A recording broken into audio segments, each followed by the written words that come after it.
Historically, East Nashville is made up of many neighborhoods, including Laughlin Springs, Englewood, East End, historic Edgefield, and Boscobel Heights, now known as Shelby Hills. The history of East Nashville is reflected in the diversity of its housing. Following economic and population growth in downtown, the area became congested, ridden with drinking, gambling, and prostitution. Those with the means moved out to the suburbs, first connected to downtown by horse and buggy, and later in the early 20th century by electric streetcar.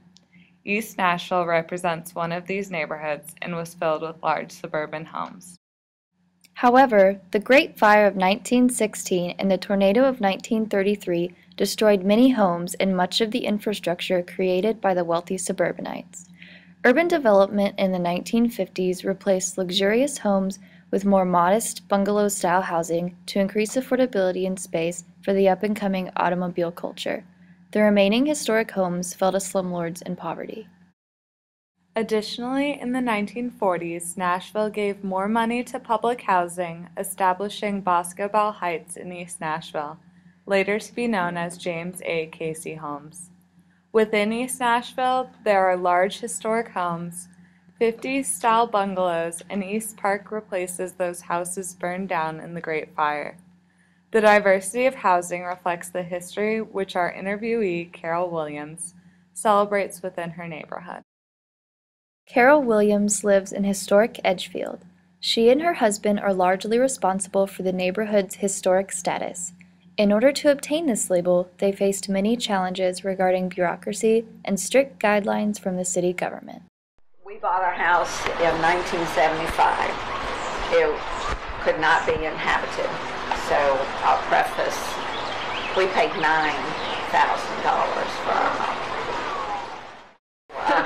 That gives you it tells you what the neighborhood was like at the time. I said with kids, I have to have plumbing and electricity, kitchen and bathrooms before I move in.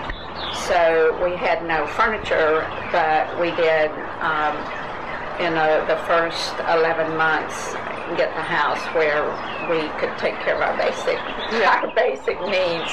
So we did not live without. I do have some neighbors who moved in without those amenities. We spent many years, because we had such chemical odors in this part of town, and over the years it's been cleaned up, and we had neighborhood meetings to identify specific odors and where they might be, the origin might be, and that was another issue that we fought for years. Cumberland River has had its problems, and still there are questions about just how much pollution is in the river. And that river runs all through East Nashville. It goes down Davidson, down through down on the edge of Shelby Park, and then on through Englewood. One of the biggest challenges that East Nashville continues to face is its struggling education system. There are only a couple desirable elementary schools in the area, Laughlin Elementary and East End Prep, but admission is through a lottery system.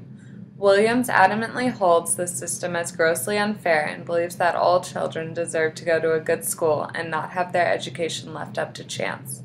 Additionally, the poor education system discourages young families from moving into the neighborhood permanently. Casey Homes is in the Shelby Hills neighborhood of East Nashville. Shelby Avenue acts as a division between the nice parts of East Nashville, including Williams's neighborhood and the gentrified Five Points area, and the less fortunate part where Casey Homes lies. This public housing unit faces challenges of concentrated poverty, including issues of gangs, violence, homelessness, and crime. There is increased pollution due to its proximity to I-24, and it lacks sufficient economic development to support its inhabitants. Williams values the inclusion of public housing in her neighborhood, but has worked to increase the quality of life for Casey Homes. She describes how a community group she works with tried to bring a quality grocery store to the Casey Homes area. Several years ago, we're trying to help Casey Homes with the grocery store. And we met multiple times because the prices were very high at their small grocery store in walking distance. The prices were very high. The store was filthy. The meat was rotten. And the produce had flies all over it. Finally, we got a new chain that came in, and it worked for a few months. Those who live in public housing, they need a grocery store that serves their needs. Gentrification is another important challenge that East Nashville faces. On the other side of Shelby Avenue, the Five Points area is a trendy neighborhood with a vibrant culture, hip restaurants, and local stores. The increasing popularity of East Nashville as a desirable neighborhood for young people has raised property values and threatens the current diversity that is so celebrated. However, Williams argues that even within this gentrification, people still retain the spirit of embracing everybody for their differences. Throughout the interview, Williams talked about how much she values diversity as one of East Nashville's greatest amenities. When she moved to Edgefield, she did not realize just how much diversity that would be, but all the same, that was the environment she wanted her kids to grow up in. Due to the many housing options, many different people are attracted to the East Nashville neighborhood. We have groups that run. East Nashville is a East Nashville running group. We have a group that hula hoops and walks at the same time. We have local runs through the neighborhood and through Shelby Park. Tonight's route is very simple. It is a 5K route. We're going to go down this way. Yeah, we're active through. We have a bicycle store and a lot of people bicycle. I would say focus on health is good. Now, we gathered a few years ago because the plan for our now what they're calling Cumberland Park was going to be taken off of the East Bank. And they were not going to implement what neighbors had worked on in committee. They were going to postpone it, and we gathered at East Park. Hundreds of people gathered actually and fought for that plan, and now it is to come to fruition in April, mid-April. They'll have the ribbon cutting and the new Cumberland Park will open on the east side. There is a new plan that's being developed, and we've had several neighborhood meetings to increase the access, public transportation. So that is a new process that is going on right now. And we're included in it, but I will say, because we have a voice, we're included in it. Initially, it was only going to be funded on the west side of town. And East Nashville, because we have a voice now through organized neighborhoods, we were able to be included. Plan changed.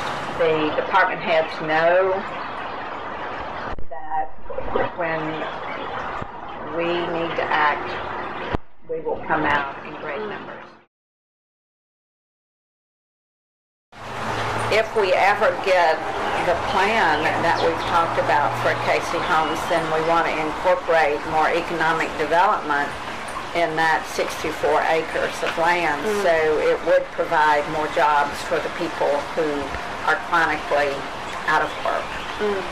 But I would continue what we're doing now, but we need more economic development, and we need to somehow serve the working poor. When you live in a struggling neighborhood, there's always another battle to fight. It never ends, and even now there are issues that come up that we have to gather to fight. So there's never an end to it. I mean, I've been at it now for 37 years, and there's always something else that comes up.